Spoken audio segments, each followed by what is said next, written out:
خبر سعيد ومفرح لل70 مليون أهلاوي في مصر رسميا. أشرف داري نجم منتخب المغرب لاعبا رسميا في النادي الأهلي. اللاعب هيصل صباح الأربعاء إلى القاهرة لتوقيع الكشف الطبي والإعلان الرسمي عن الصفقة. هيصور الفيديو غدا إن شاء الله الأربعاء، واحتمال قناة النادي الأهلي وموقع النادي الأهلي يعلنوا عن صفقة أشرف داري مساء الأربعاء. طبعا كده تاني صفقة من المغرب للنادي الأهلي هذا الموسم بعد يحيى عطية الله. صفقتين من العيار الثقيل لاتنين لاعيبة دوليين، لاتنين لاعيبة على أعلى مستوى، الاتنين هيكونوا إفادة كبيرة جدا للنادي الأهلي. عندنا كمان يا جماعة في صفقتين في الزمالك بيتقال عليهم خلال الساعات الماضية، واحدة من السعودية وفي لاعب مغربي كمان مش عارفين تطوراتهم ايه حتى الآن، هيبان الصبح وهقول لكم كل الأخبار. في مشكلة كبيرة بتواجه النادي الأهلي ونادي الزمالك، خاصة نادي الزمالك. الأهلي كده خلاص، الأهلي كده في الصفقات الخارجية ما عدلوش إلا بين رمضان، وبين رمضان في رتوش أخيرة على الصفقة. الصفقة تقريبا تعتبر انحسمت.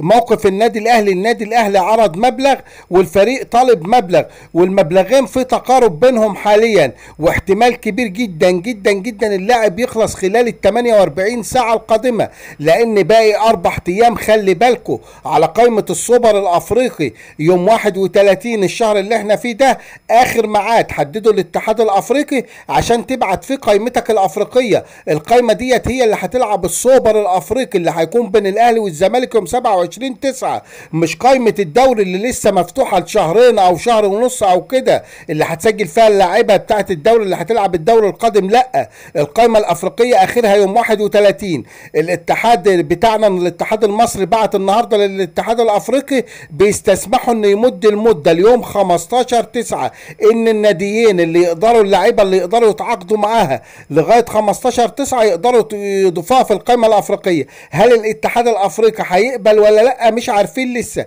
لكن بشكل رسمي حتى الان خلاص فاضل 3-4 ايام والقائمه الافريقيه تقفل، ما يسمحلكش باضافه اي لاعب تاني الا بعد الدور الاول بقى، اللي هم ماتشين دور ال 32 والكلام اللي احنا عارفينه ده لغايه دوري المجموعات او كده. ولكن في ماتشين هيعدوا من غير ما تضيف حد لو ما قدرتش تضيف لعيبه قبل 31/8. طبعا الاتحاد الافريقي لو صمم على موقفه هتبقى كارثه لنادي الزمالك. نادي الزمالك لغايه اللحظه اللي بكلمكم فيها في لاعب مغربي لاعب في الدوري السعودي، الكلام ده انه جاي مش جاي.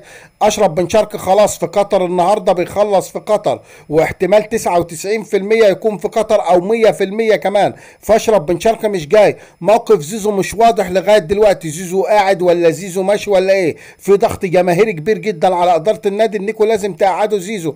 طب زيزو هيقعد، زيزو ده مرتبه السنه وهيخش في 100 مليون جنيه.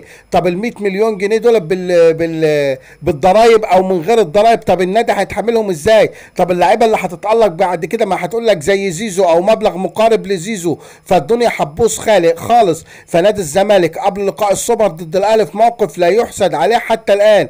الفريق مش باين له ملامح بكل امانه، انما النادي الاهلي خلاص كده حتى لو ما جابش بالرمضان فالنادي الاهلي كامل متكامل.